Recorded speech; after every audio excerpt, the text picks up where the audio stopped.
Sebelum kita dengerin firman Tuhan, yuk sama-sama kita berdoa dulu.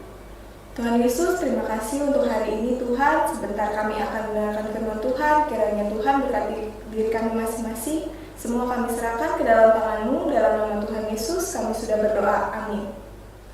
Adik-adik, yuk kita sama-sama baca Alkitabnya dari Matius 6 ayat 5 sampai 15. Tapi Lausa akan bacakan di ayat 6-nya saja ya.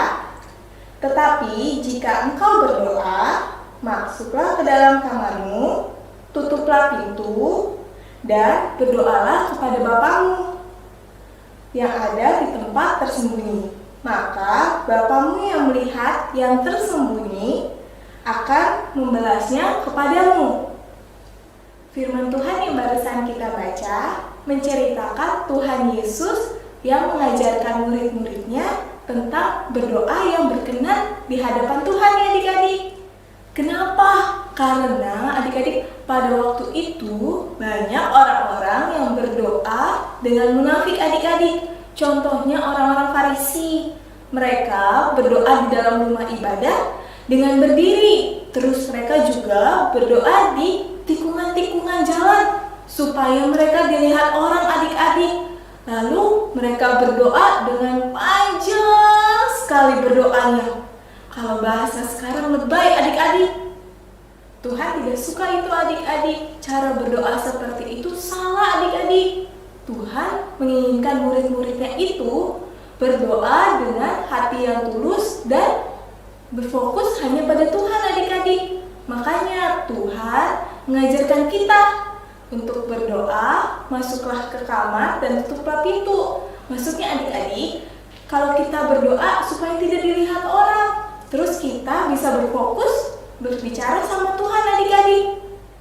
Jadi adik-adik udah tahu kan sekarang cara berdoa yang berkenan di hadapan Tuhan adik-adik, yaitu berdoa dengan hati yang tulus dan berfokus hanya pada Tuhan adik-adik, bukan untuk dilihat orang lain ya adik-adik. Nah adik-adik, beda halnya nih kalau misalnya adik-adik berdoa di gereja, di sekolah, atau di rumah adik-adik. Kan dilihat papa mama tuh, atau dilihat teman. Itu beda ya adik-adik, karena adik-adik berdoanya memang berfokus pada Tuhan adik-adik. Adik-adik, hari ini senang banget ya kita bisa sama-sama belajar tentang berdoa yang berkenan di hadapan Tuhan adik-adik. Yuk, mulai hari ini kita berdoa dengan cara yang benar, yang berkenan di hadapan Tuhan. Demikian firman Tuhan kita hari ini. Yuk adik-adik kita sama-sama berdoa. Tuhan Yesus, terima kasih untuk firman Tuhan. Tuhan ajar kami supaya kami bisa berdoa dengan cara yang benar, yang berkenan di hadapan Tuhan. Dalam nama Tuhan Yesus kami sudah berdoa. Amin. Adik-adik, untuk mengingat firman Tuhan yang tadi udah kita dengar, yuk kita sama-sama mau aktivitas. Nah, adik-adik ikutin tahap-tahapnya.